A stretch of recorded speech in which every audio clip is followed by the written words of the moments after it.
Hey guys, welcome back to another video.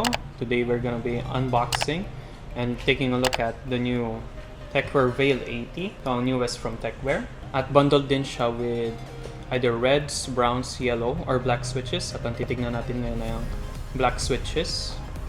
And without further ado, let's start the unboxing. Okay, check na natin ang kanyang box. First check natin kung ang kanyang design ng box. First, nagkaroon din ng dent dito dahil sa shipping niya. Minsan di maiwasan talaga. First na manonotice mo talaga ay yan, kanyang knob, volume knob. Okay, start na natin siya.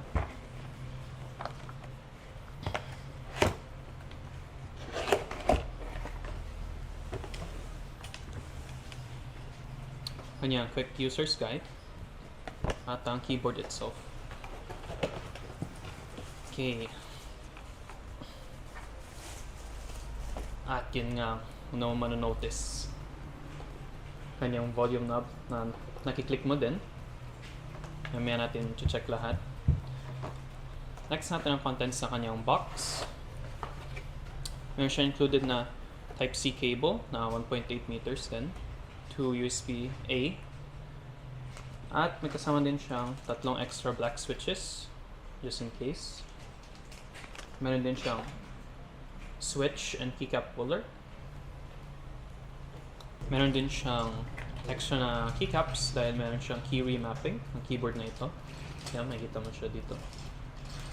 Marami pang buttons, iba pang switches, or pang decorations lang.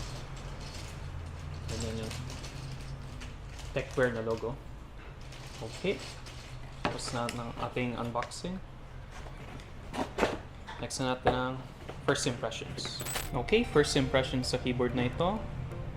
First, ang pinakauna ko napansin talaga ang kanyang volume knob na according sa website na pag kiniklik mo ay namamit din siya, both up and down. Next ay ang kanyang keyboard itself na transparent ang kanyang casing. Yan siya. Very good. Ang itsura niya, pati na din ang kanyang keycaps na very clean at very premium ang kanyang feel. Dahil nga ito din ay PBT die sub na keycaps. At next ko napansin kanyang lalagyan ng kanyang Wi-Fi dongle. May USB dongle niya dito. May dedicated na lalagyan. Na sa lahat ng keyboards na wireless, appreciated ko sobra kapag meron ganito. Dahil less hassle siya pag mahilig ka magdala ng sarili mong keyboard kung saan mayroon sa mga LAN parties o parang office lang. Very good, very good. Next, titignan natin ang kanyang switches itself. Kanyang keycaps ay cherry profile at ang kanyang mga switches ay downward facing. Mabaliktad ang kanyang RGB. Next na pwede natin tignan ang kanyang extra na keycaps na nandito din.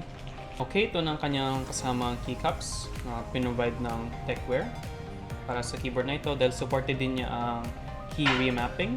Meron din siyang software na madadownload mo sa website ng Tecware para sa kanyang per key RGB assignments, macro settings, user profiles at iba pa.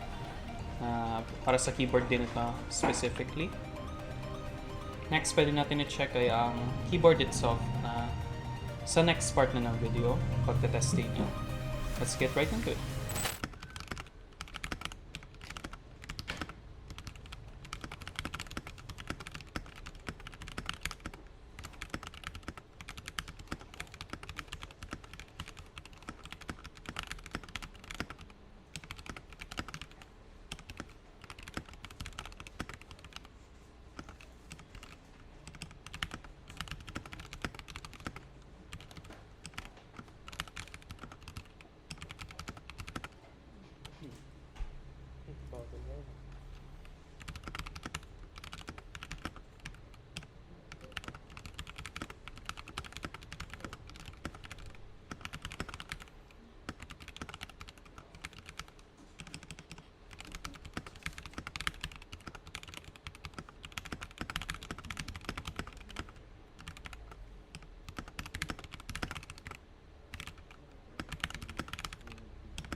91 accuracy.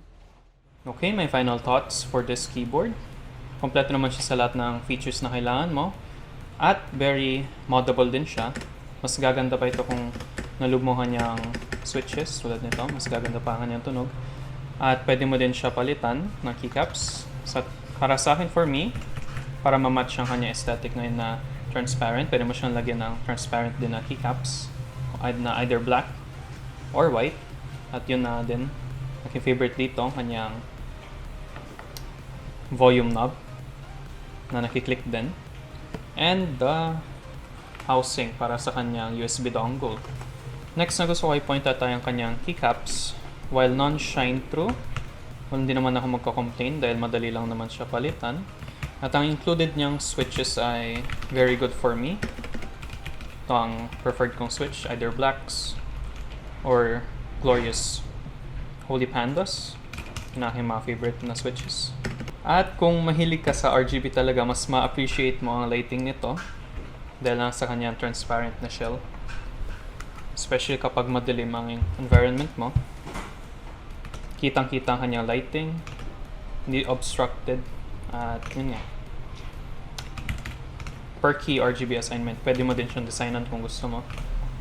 At kung bibiliin ko man to, papalitan ko siya ng transparent talaga na keycaps. At kung interesado kayong bumili, pwede nyo kami message sa aming Shopee na Mr. Shopman. At meron din kami sa Facebook na GoTech Microbiz.